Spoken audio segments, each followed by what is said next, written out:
absolutely thrilled today to welcome the wonderful Matthew Rose. Those of you who have been coming to our events since we started at the start of lockdown last year will have known that Matthew did a wonderful masterclass with us, and for that we're so grateful. It was kind of the kickstart to the masterclass series that's really taken off, and we're so happy about that. So for those of you who don't know, I'll just read out a bit of Matthew's biography, his incredible biography to say the least, and to give you a little bit of an insight.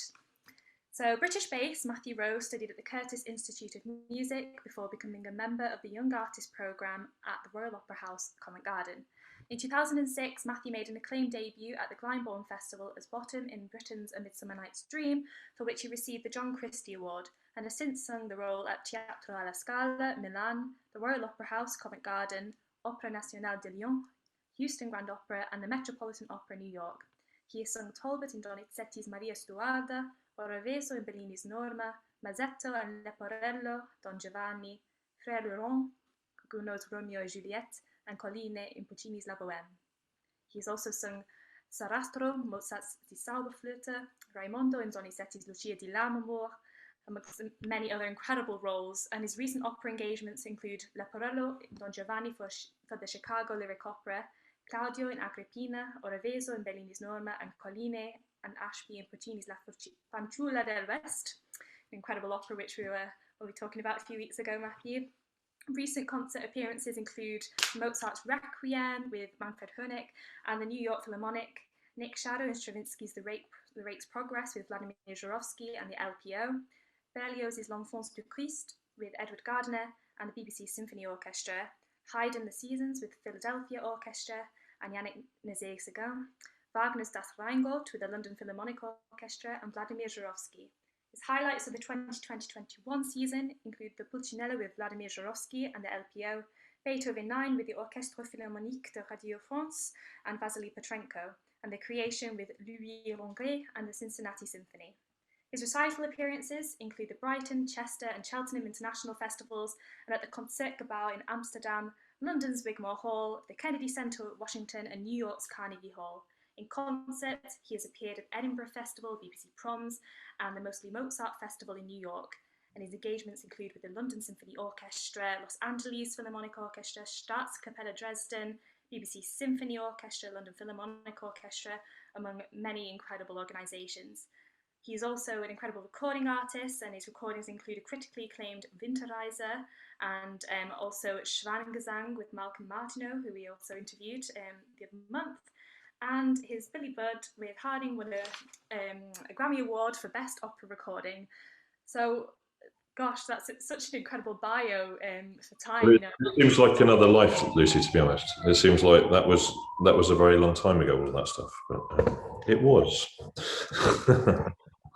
Yeah, it's been a very difficult time. Obviously, so many concerts have been cancelled, and it's just been a real blow for the arts industry. But how are you doing, first of all? How have you been doing throughout this? Well, actually, I mean, you just read out that list of stuff I did. To be honest, I overdid it for 15 years, to be honest. And I was chasing my tail for a very long time, and I needed the break, to be honest. So it's kind of been a great time not to have. I mean, I've sort of learned a couple of operas just to learn them, and it's just been a nice time to just sort of have time to think and be and listen and just enjoy life in a different way completely. You know, I think I probably gave myself over completely to our operatic classical music world, and it's nice to sort of grab a bit of me back, if you know what I mean. Well, that's good. It's good to know that you've really taken this time to think about those things. Have you been using this time for singing things? So have you had a chance to? Yeah, I mean, I've been lucky. I've sort of had something at least every month, and then I was one of the lucky chosen few that went to Glyndebourne to do the Opera in the Garden last August. God, it was so unbelievably hot when we were rehearsing. It's kind of crazy to think about. So I did that for a few months, and then I've sort of had concerts every month. I've been doing lots and lots of teaching online, which I've been loving, I have to say. That's kind of my real passion.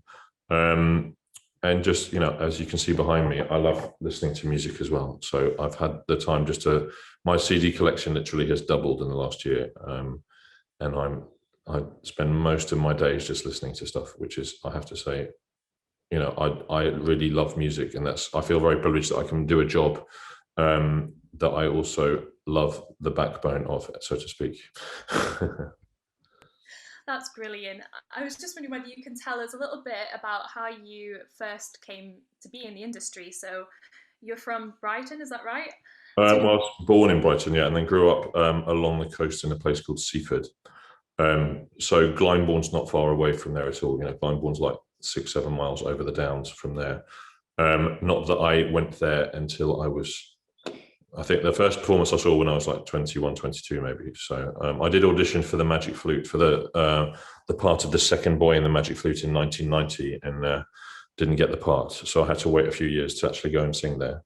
But yeah, I mean, music was always around in my life. My mum loved listening to music at home, and we had a really fantastic music teacher at my pre-prep school, even all the way, you know, from the age of 5, basically. I had wonderful input and people loving music surrounding me, you know, and I was part of the choir at school and played the cello and played the piano a bit. And yeah, I mean, as well as doing all the other things a little kid does, you know, I was swimming every day, and then I swapped swimming and played golf and cricket quite seriously. And yeah, and then yeah, so then I went to secondary school, and again was doing lots of singing and in the choir there, and lots of sport and stuff. And there was kind of like this select group of people in my school who were doing all this opera stuff, and you know, no one even thought to ask me to do it. I was not part of this group at all whatsoever.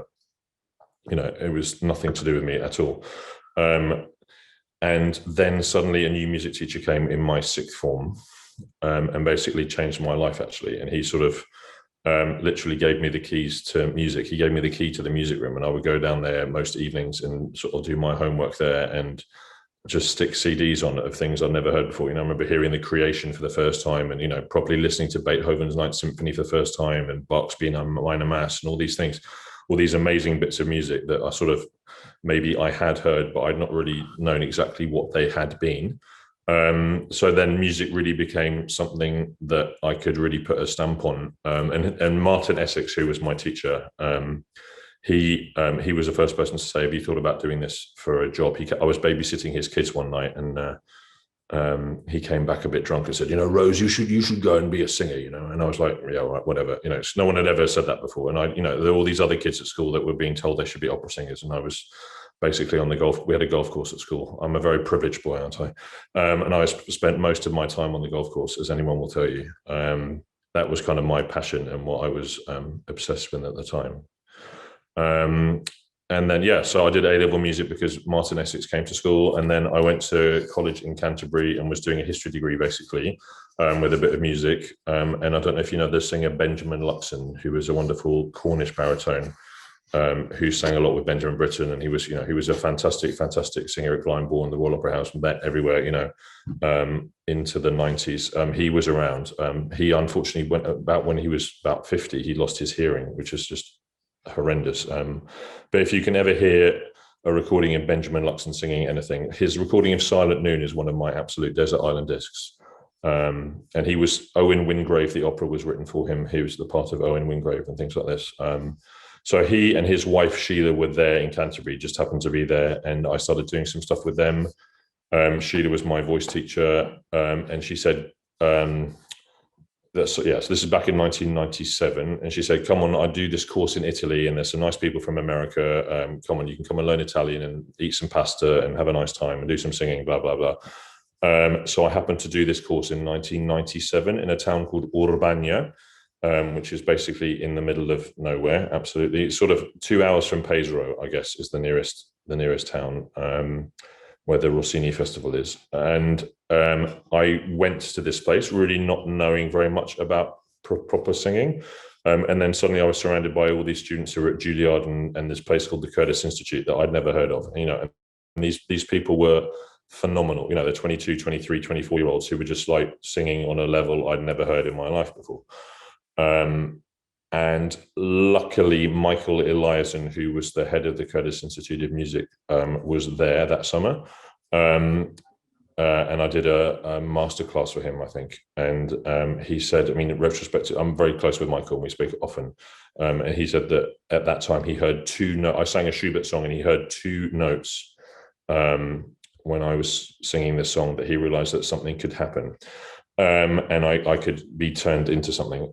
So he asked me to come and audition at Curtis. I auditioned there, and very, very luckily got in. And it's like it's one in. I mean, I think there were 5 of us got in. There was 2 undergraduates got in, and 3 postgraduates out of like 700 auditionees or something. It's incredibly fortunate to have got in there, and I had 5 amazing years there. I studied with a lady called Marlena Malice in New York, and I had my lessons on a Monday afternoon in her studio at Juilliard, overlooking Lincoln Center and stuff. And then I'd pop down and go and listen to the Met every Monday. Literally, it was my schedule was to do that. And I feel unbelievably lucky to have gone there. I mean, it was just an amazing place to study. We could choose who our singing teacher was. I think I performed in 23 operas in the 5 years I was there, from the age of 19 to 23. 23 operas I was in with actual roles. Can you imagine? And then I started doing, my last year, I was basically working with the Opera Company of Philadelphia as a professional young singer. So I mean, I never really thought of it as like an educational process. I always thought of it as a vocational way into the industry, which I'm so grateful for. We were always just getting ready to do another opera, and I was learning and being surrounded by people that were performing on a really, really high, wonderful level. My first opera I was in, Juan Diego Flores was still at Curtis. He was in that. People like that. It's just kind of crazy. So I kind of had this amazing. And it's not a short-term thing. It's it was many years of being in this environment and working. I worked really hard, and I was kind of completely obsessed and was listening to stuff all the time, and going to the library and watching videos and going to as many performances as I could. I go to the Met every week if I could. I go to Carnegie Hall to see stuff. I go to the Philadelphia Orchestra every week. There was always just opening up my whole life to music and understanding what it was to do it at a certain level, and being surrounded at Curtis by these just phenomenal musicians. The first time I ever sang Winterreise was with Lang Lang. Can you imagine? It's kind of a dream, isn't it, really? So I had 5 years there, and I really feel like I learned my craft. I really believe that I may have had a little bit of talent, and obviously Michael Eliason saw that in me was someone who could potentially be something. And I really think in those 5 years, I learned every single aspect of what it is to be a professional opera singer, all the strands of everything. I had this amazing voice teacher who I saw every week. And then we had fantastic coachings, fantastic language coachings, Italian, especially with Corradina Caporello, who was just incredible. And it was just, I feel so lucky to have been in that environment to learn my craft, so to speak. So then after 5 years, I auditioned for a few young artists program, a couple in America, in Chicago and New York. And then the Royal Opera House VLA Young Artist Program, as it was in those days. And I sort of had the choice to go to one of those 3 things. And I just thought it was time to come back to the UK and work there, really. It's just such an interesting place. There's so many different kinds of music being made. The fact that, song recitals happen in London like nowhere else in the world. What happens at the Wigmore Hall and these other places, there's nowhere else on earth where they do as many song recitals as in London. Vienna is miles behind. You kind of think Vienna, well, they must do recitals there all the time. They don't at all, because of someone like Graham Johnson, I think, back in the 70s and 80s, creating this amazing audience of people that understand what singing song is. And then that's just expanded since. It's been amazing. Singing songs is a massive part of my life.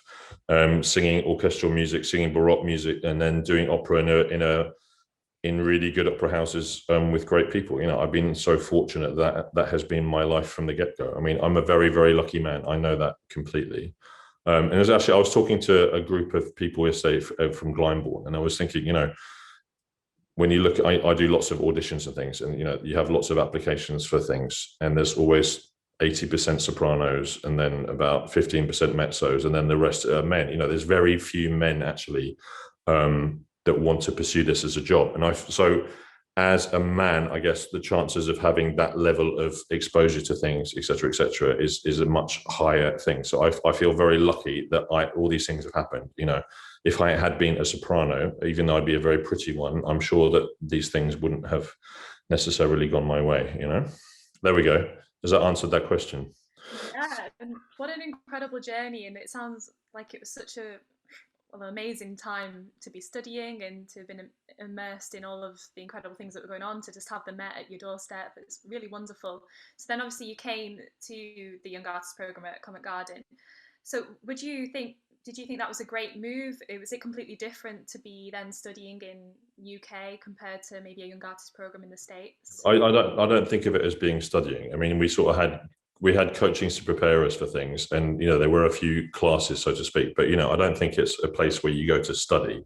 You go to a young artist program like that because you're ready to go into the business on hopefully something around that level. You know, it's not, you don't go there because, oh, I need to get so much better at this and this and this.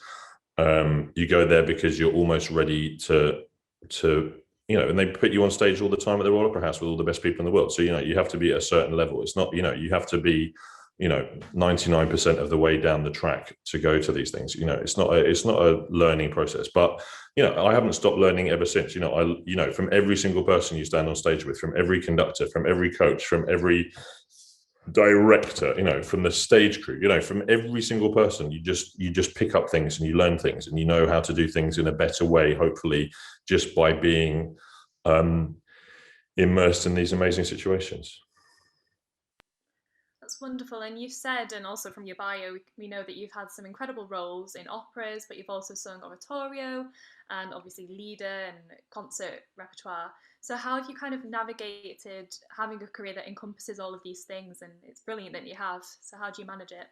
So yeah, I mean, so like I said earlier, I basically just worked my ass off for 15 years. The only time I ever took time off was to learn Rosenkavalier. Um, and I gave myself 3 months to learn that. You know, there's a book by a man called David Franklin, who was like this famous Englishman that sang Baronox all over the world.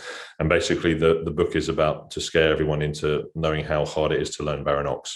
But I kind of knew that I could do it in a couple of months. So I took 3 months off, played golf for a month in Scotland, and then worked really hard to learn Rosenkavalier. Again, I was still, you know, so I did it first in Chicago. You know, I spent 2 months basically all day, every day learning Rosenkavalier. And yet for every day of the rehearsals, I was waking up at 5 o'clock every morning, doing 5 hours of work, going to rehearsal, going to bed basically. And then that was my life. You know, it never stopped. You know, I'm not the quickest learner. I'm definitely not now. And, you know, I've had to learn millions of notes over the course of 15 years of what was my career.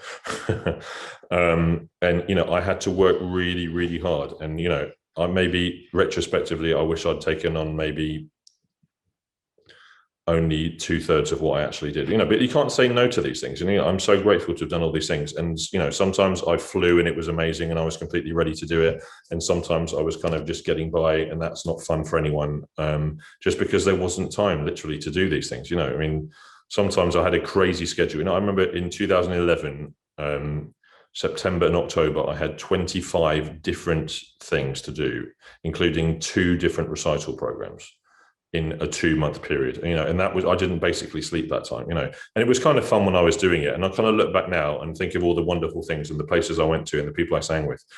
And then I wonder, why the hell did I do that? You know, it's just kind of a bit ridiculous, but I feel very lucky that I was in the situation where I could do that. So I'm not grumbling, people. I'm just saying that I maybe, you know, you don't want to say no to things. And you know, but I was, and then to be honest, completely honest, I was completely burnt out, you know, a couple of years ago. And then I sort of carried on. I took some time off so 2 years ago, I took about 6 months off just because I was completely burnt out. And then it was really hard to go back actually I went to Chicago to do Don Giovanni, and that was a really hard thing to go back to do after having sort of 6 months not knowing if I could do this anymore. And then we did Agrippina at the Met, and then COVID happened. So yeah, you know, it's all great and it's all wonderful when you've got all the energy and all the love to do this, and then, you know, when that's been exhausted, it's hard to replace it, to be honest, you know. Yeah, it's a lot of pressure, isn't it? It's interesting to hear you say that actually, because I was going to ask, with it being such a busy lifestyle, how do you then balance that work and life balance? Because Yeah. it's No, difficult to kind of. honestly, I didn't. I sort of, so you had the odd days off, and I played golf a bit, and I sort of had a nice time. But I basically gave my life to this business, and it wasn't just the singing. I was also sort of massively involved in Blackheath Halls in London for 12, 13 years. I was massively involved in their community projects there, and I started a children's choir, and we did community operas every year and children's operas and blah blah blah and fundraising, and I was massively involved in that as well. And then I got into teaching, and it's been it's unfortunately, you see people like Placido Domingo who run around and they can do everything, and you kind of think, well, I can do that too. I mean, I don't know how, Placido must never sleep. What he does, the number of operas he has to do, plus conduct, plus run. He was running 2 opera companies for a while, plus operalia, blah blah blah. And you see someone like that doing that, and you think, well, I can kind of do that too, because I really wanted, I really find everything interesting. I find singing interesting. I find teaching unbelievably interesting, and I like to put things together. So, yeah, this is the secret now going forward, is finding that balance of how it's going to go on. Yeah. And for perhaps, the students that are listening today, do you have any advice for, say, graduating and going into freelance work? I know you said it's hard to say no to things.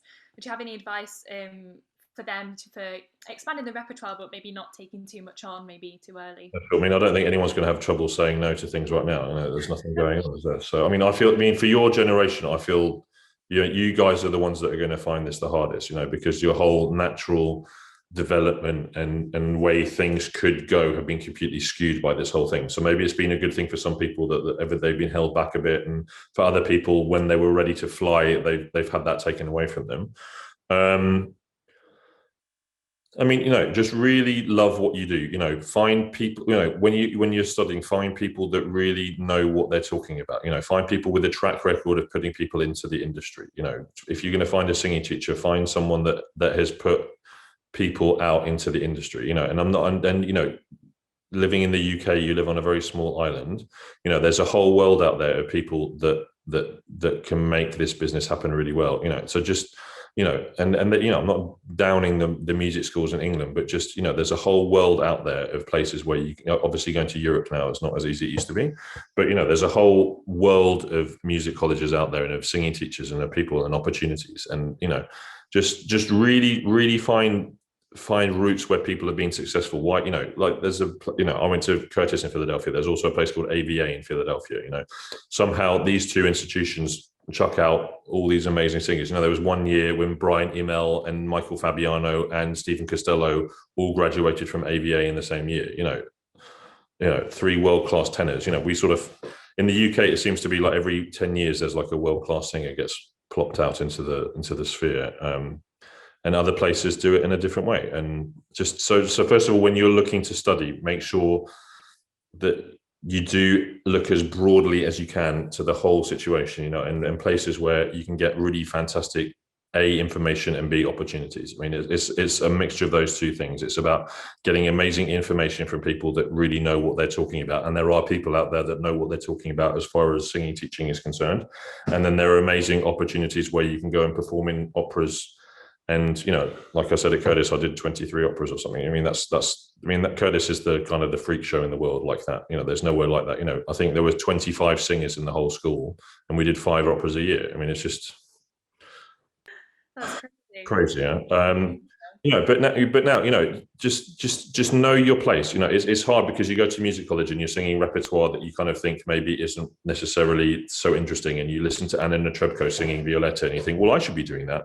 But actually, you have to find what your place is in this world, and find what you do really well and what the industry is going to want to hire you for. Don't go and sing auditions of Violetta and Aida and stuff if you're nowhere near to do that on the level that people need you to do that. There's nothing wrong with going out and singing Barbarina and working your way up from there.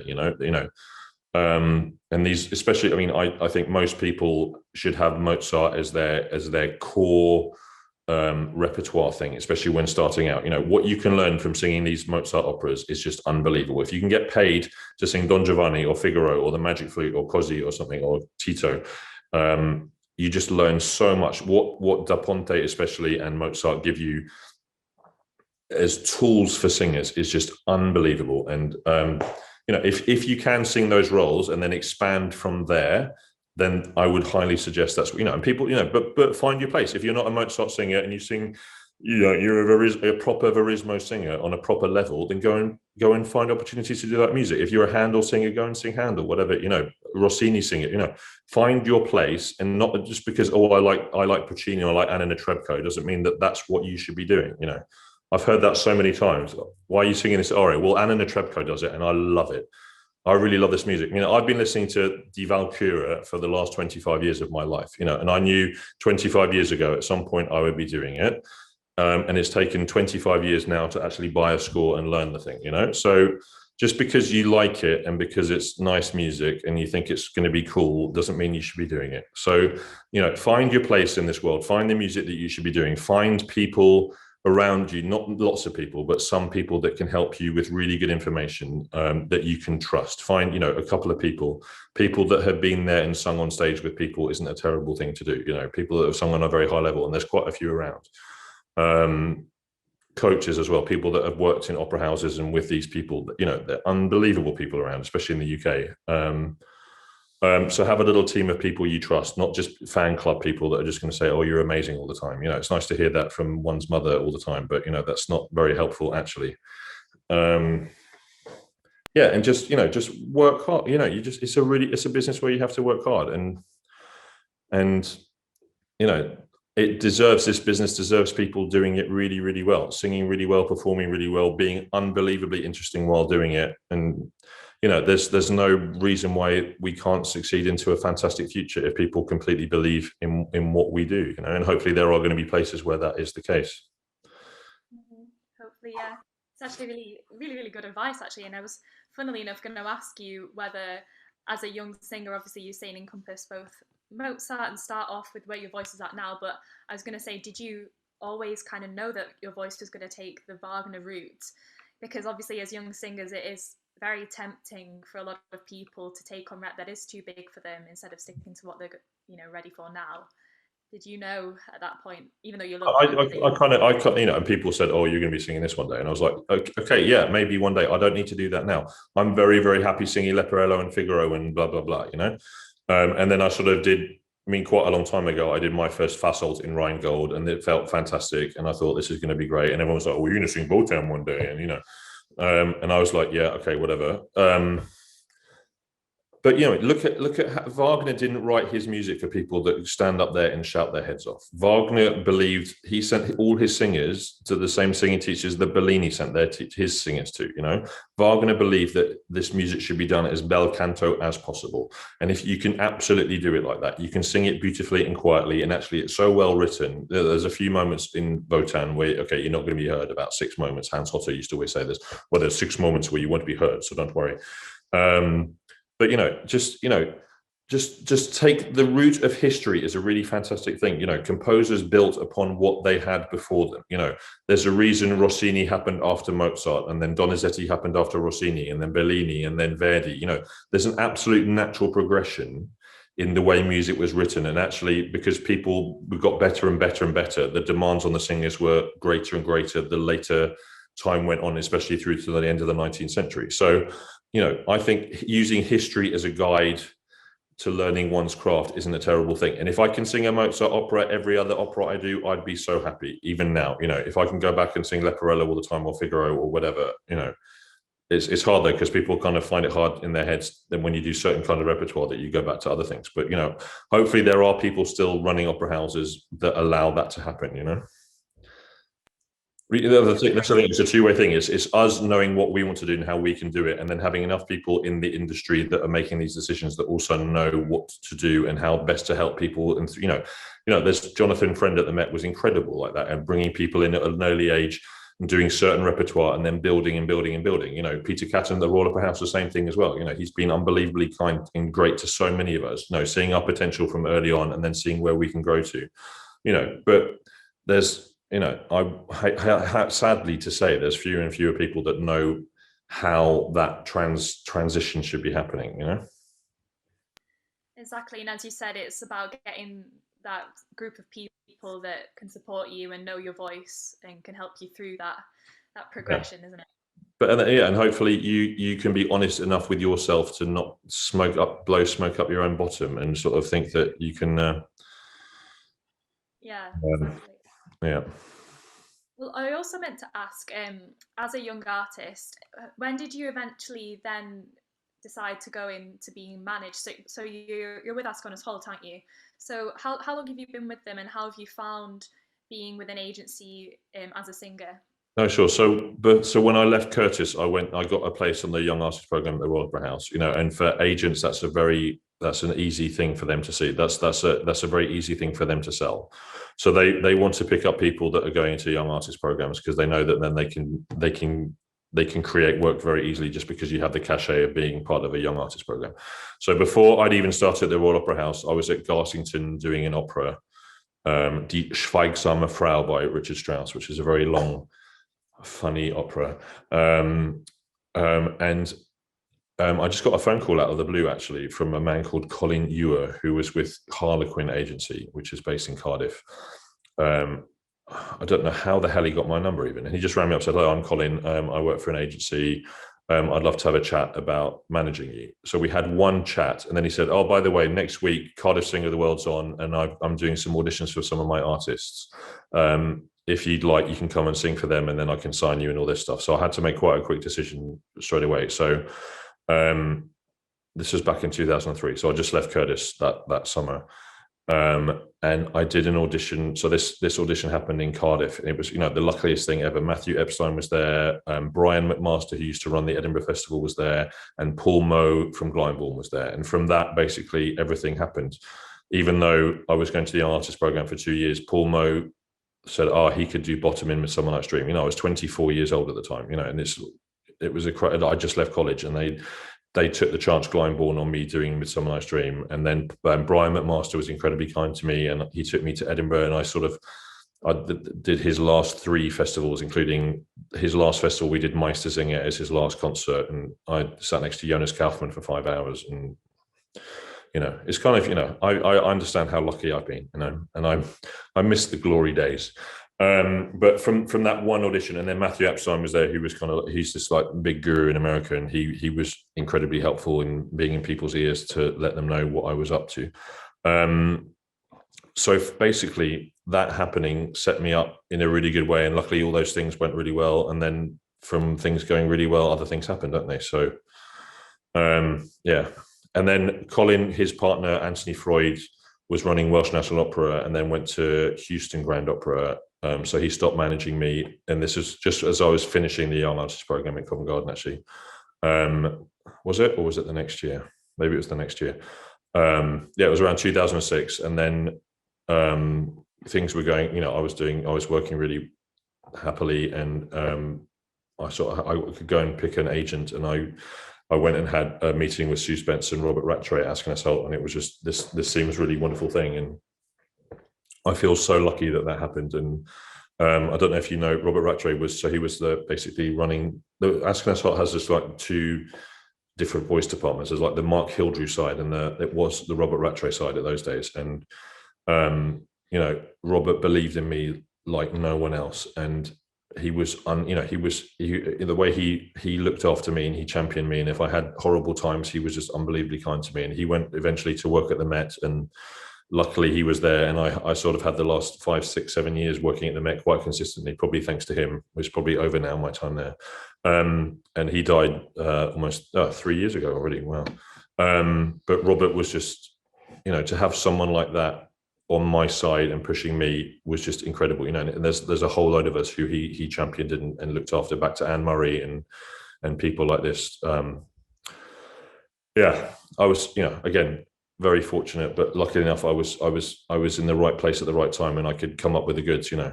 So I miss Robert very much. So I'd say I have his photo on my desk, actually. So he's one of the people I will always be so very grateful for. That's wonderful. I can imagine it's really brilliant to have someone who's really there for you, and and also knows their stuff and can make things happen. It's the triple whammy. Mm-hmm. Yeah, thank you for sharing that with us. I was also going to ask, do you have, obviously we're in very difficult times at the minute, but are you seeing the other side? Are there any exciting projects coming up you can tell us about? I mean, like I said, I mean, I sort of needed the break, and Mhm. in all honesty, I could have easily packed it all in and done something else.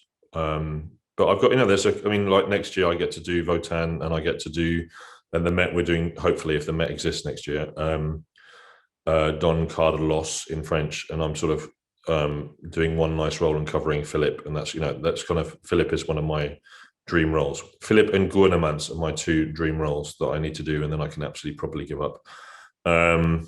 Yeah, that's happening, and then it's just getting back on track, and not making money. I was supposed to be at the Met for 8 months this year. Not making all that money. Getting zero money. Everyone's whatever. It's hard. So we all have to get back on track, and all the plans that we've made financially or whatever in our lives kind of have to be rethought. And I'm to be honest, Lucy, this time last year I was thinking about jacking it all in completely. And sort of finding other avenues to go down. And now I'm sort of trying to work out how to balance my life as a singer and as a person and as a concert organizer and as a teacher, So Thank we'll you for being see so. if I can actually do that, Yeah. Well, it just goes to show. I mean, right now, as a undergrad student, they're very much on about having a portfolio career, exploring lots of other avenues. So it's brilliant, that you have, experience in, you said with Yeah. Blackheath and all these youth programs. But to be honest, I think that could have only happened because I did focus on just being a singer to begin with. I mean, it's such a hard, arduous thing to be at that level of singing.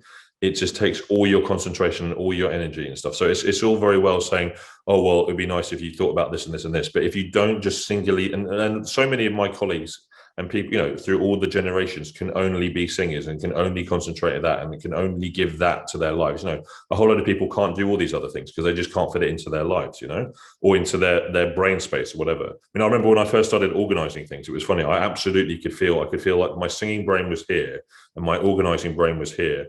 And then it's sort of over the years, it's become a big mush of something. But yeah, I mean, but I think this could only have happened. I've always been interested in doing these things, but if I hadn't spent the first 5, 6, 7, 8, 9 years just focusing on singing, I don't think I could have done these other things, to be honest. It's enough just to concentrate on being a singer at that level. Yeah, that's totally I'm understandable. sorry to say.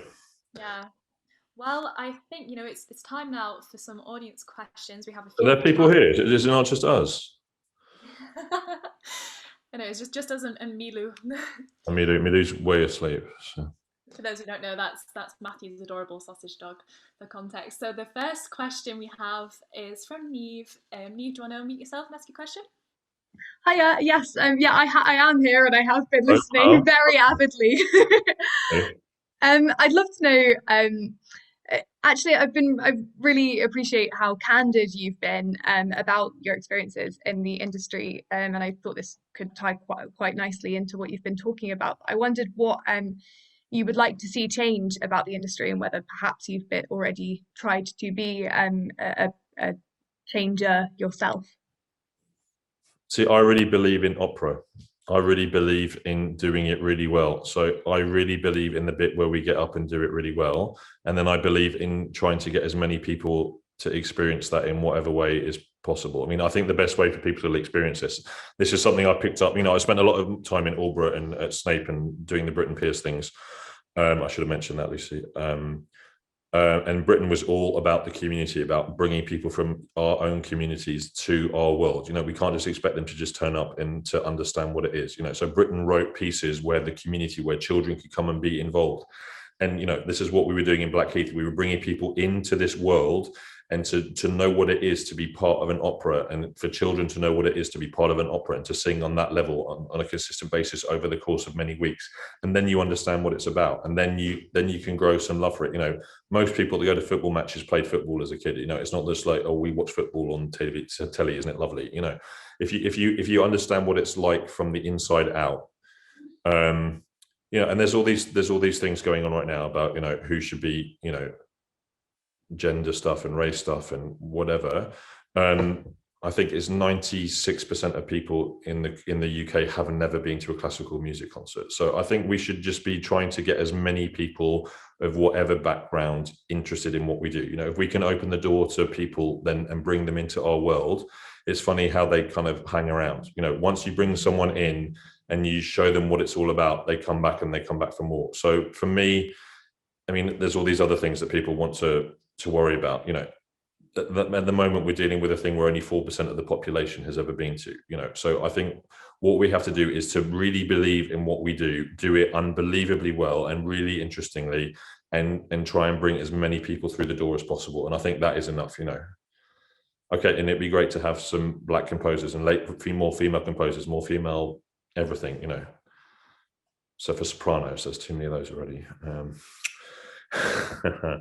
No, do you know what I mean? Does that make sense? But I think we have to really, don't dumb it down. Don't just believe in what it is. Believe that doing a whole opera performance for an audience is something that is really worthwhile and it's going to change their lives. It really is.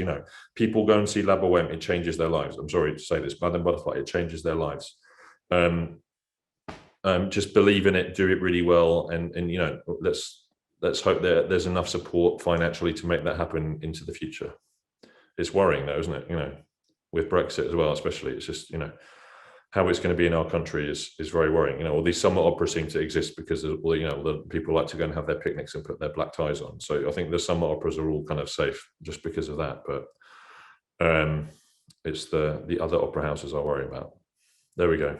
But I think there's never been a time in history where people haven't said, oh, there's not so many people going to the opera anymore, and oh, look at all the old people going to the opera. That just happens to be the people with the time and the money, the old people.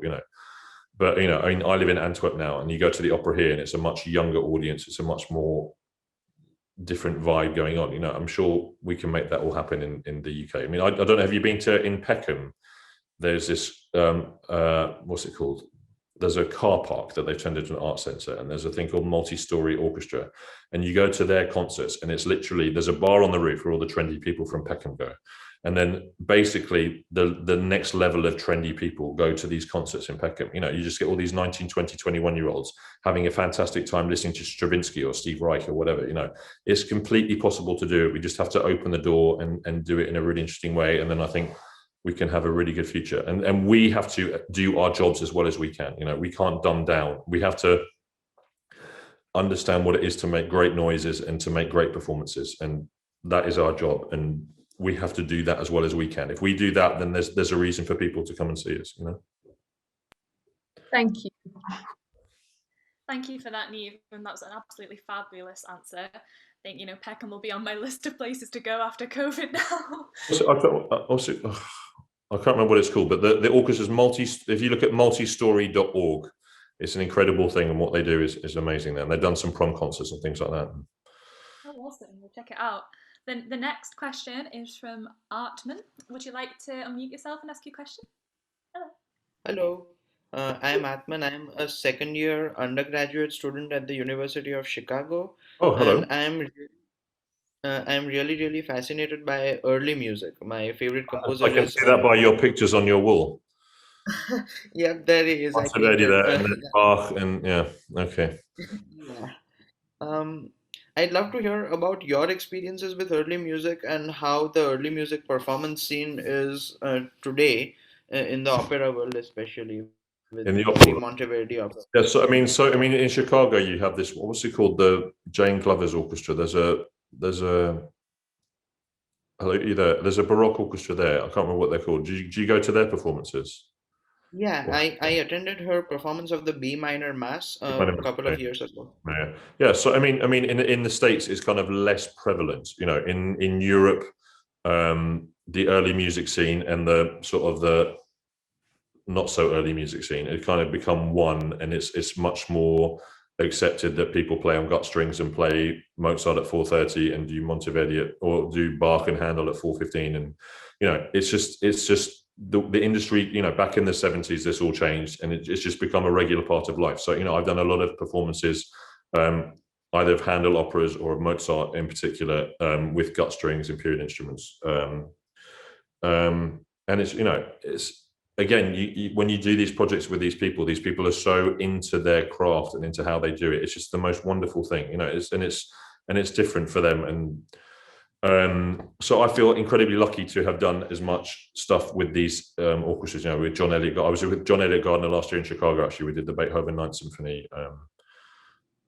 with period instruments and stuff like that, you know. So I mean, so what are you? Are you a tenor? I'm a bass. You're a bass. Okay, sorry, excuse me. Yeah, I mean, what amazing repertoire. I mean, just look at all that repertoire you can do, you know, all the Monteverdi things, you know, opera started with Monteverdi. What a fantastic place to start, you know. Yeah, I mean, if that's the music you love, then and you perform it really well, if you sing it really well, then there's why not do it, you know. Thank you. And Uh, also, can I just say that I attended sorry, what's happening? Let me just turn this. I'm so sorry. How embarrassing. How do I stop this?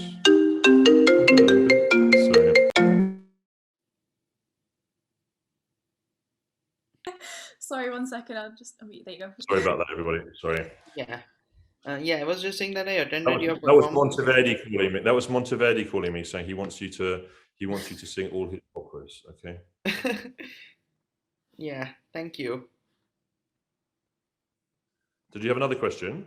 Yeah, no, I just wanted to say that I attended your performance of Beethoven's Ninth a couple of years ago at the Barbican in London with Thomas Adès, and I really Okay. enjoyed that concert a lot. Oh, thank you. That's very kind. Thank you. Thank you so much for your question. That's wonderful. Our next question, the person can't read it out, so it's from Izzy. Would you say that many of your singer colleagues are as passionate about listening to and appreciating music as you are, and how has it benefited your career? Listen, everyone's different. You know, I got some friends that would, the last thing in the world they would think to do is to go to a performance of something. Seriously, literally. I have some friends who are very famous singers, and the last thing in the world they would do is to go to a performance. And some of us are complete freaks for it, you know. So, you know, you have to do what you have to do. You know, I'm very grateful that I know the things I know, and I couldn't live my life without knowing these things. So I have to know all these things. You know, I love listening to symphonies and whatever. You know, music has been such a big part of my life always.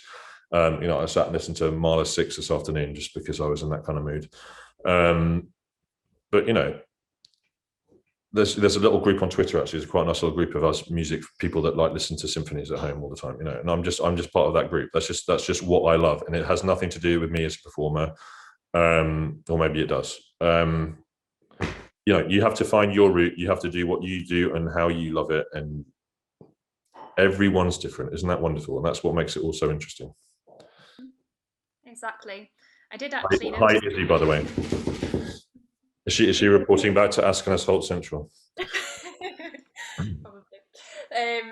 Yeah, because I noticed obviously we both love Mahler. I always see you reposting things of you know, the Mahler Foundation, and it is, you know, it's interesting to see even amongst my friends at conservatoire. I am a self-confessed nerd, and I'll listen to symphonies, you know, any day of the week. Whereas there are some people who would rather not, and that's okay, isn't it? You know. But I think as professional people training to be singers, why not know what your heritage is? Please, you know, especially you guys, it's so easy. I had to spend all my money going to HMV and Tower Records and stuff, buying CDs.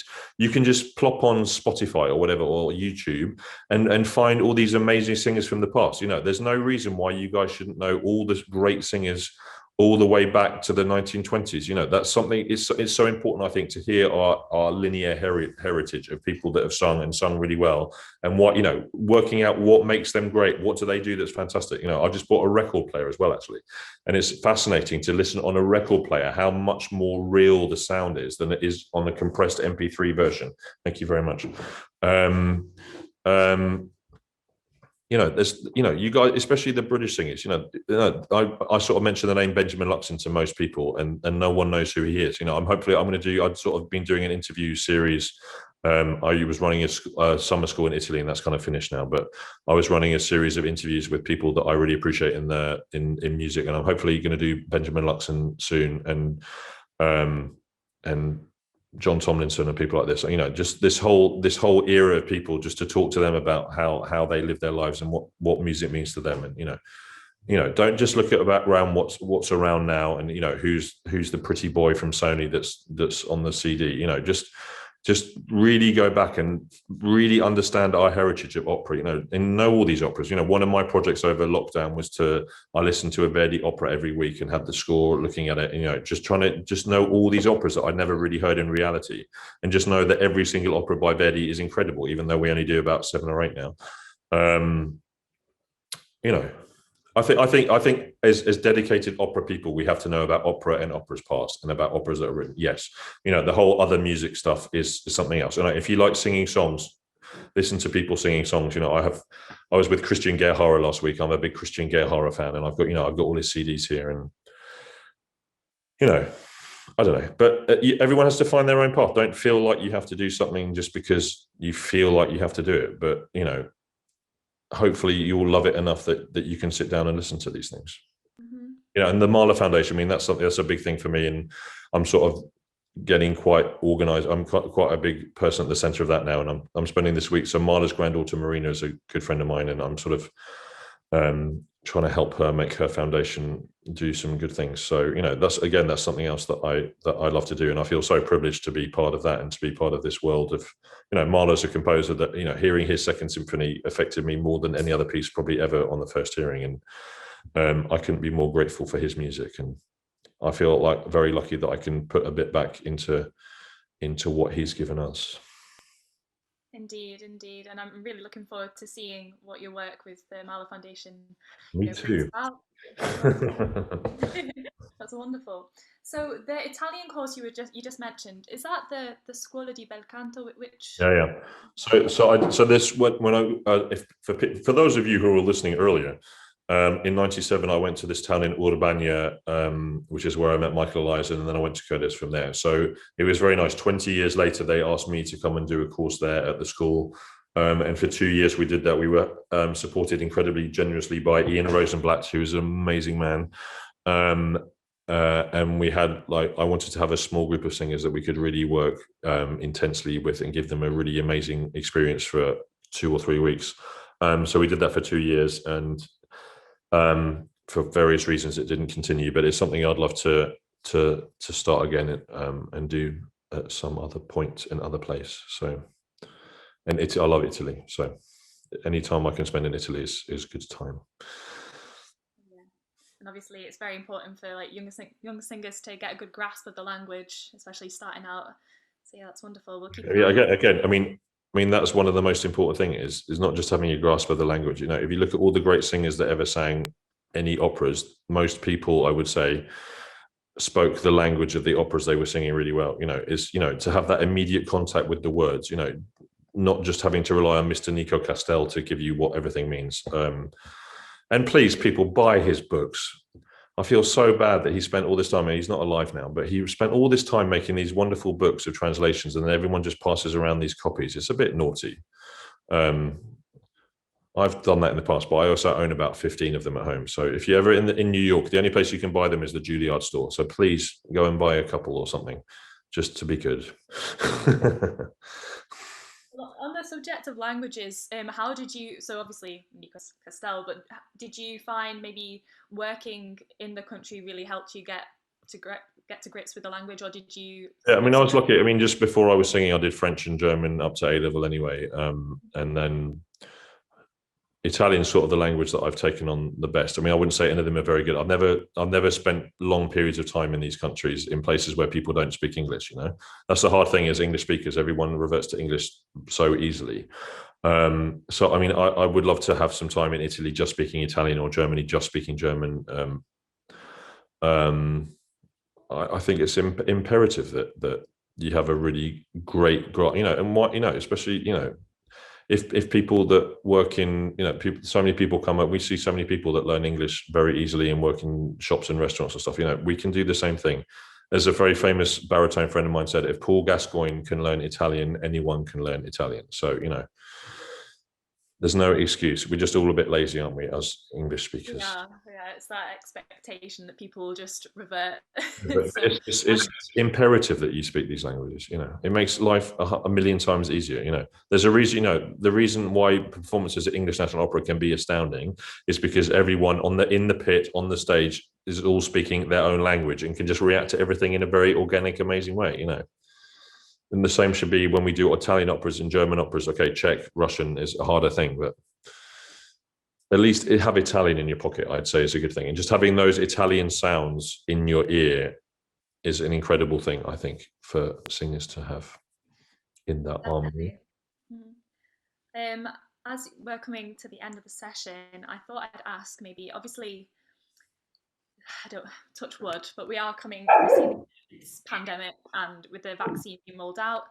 And yeah, we've navigated it to this point, but I was wondering whether you have any advice for anybody right now, maybe students, just to keep going and keep taking over and keeping learning and staying motivated for these next few months. Do you have any tips?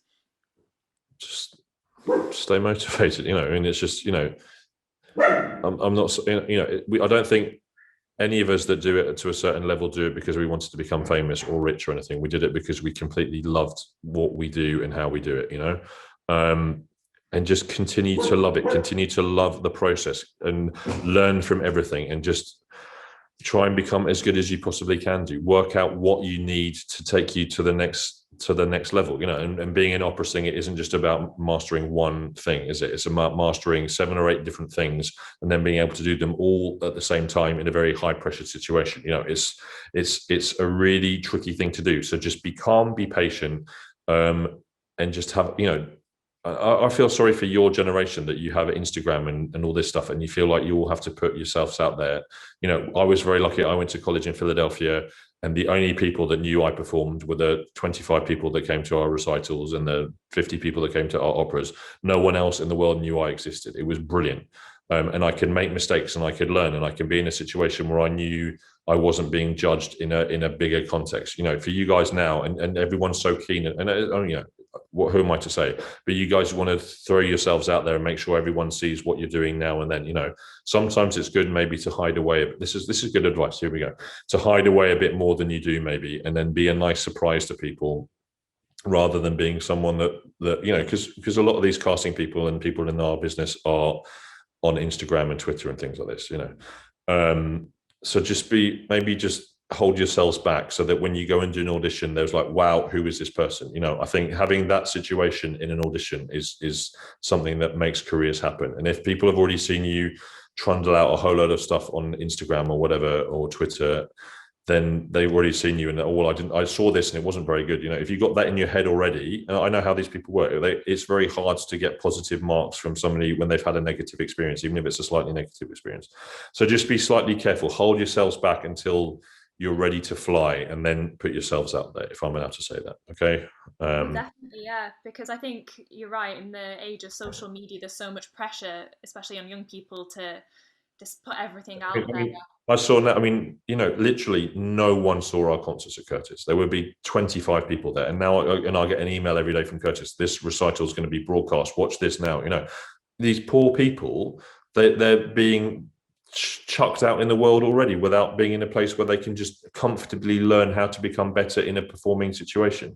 It's a really hard thing to do, and just try and make it as easy as you can into your futures. That's all I can say. And just continue to love the process, and if people give advice that you don't like, understand what it is they're trying to say and why most people say things because they want to help you and they want you to be better. It's not because they're being an asshole, So try and take on board what it is they're trying to say, and how you can incorporate that into your way of being to be better, Yeah, that's brilliant advice. Someone needs to stop me talking. Yeah. No, it's been absolutely wonderful just getting to talk to you about your whole life and how you came to be where you are now. And I know you've said quite a lot of times that, oh, I'm lucky that this happened. I'm lucky, but you've worked incredibly hard, and obviously luck comes into it. I've worked. I admit that I've worked really, really hard. And you love it. That's the thing. You can tell that you genuinely. I still love the music. I used to love the whole process. I used to love being in rehearsals, and I used to love learning music. And I find that stuff really hard, to be honest. I'm just going to be honest with you guys. I find that really hard now.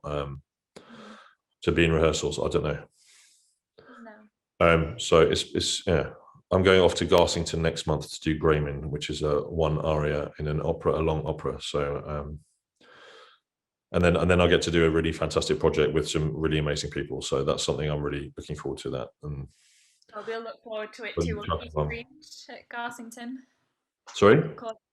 Will the Garsington be streamed or recorded? I hope not, actually, Lucy, to be honest. I hope it's just, they're very hopeful that they can get at least 50% of the audience in now with 50% plus, and that's, isn't that great that people come and hear live music and we don't have our phones out and have it for all time, it's what we do is live music. And sometimes it's nice that it's just that one experience and we can just take from it that, rather than having something we can play on our iPhones every 5 seconds.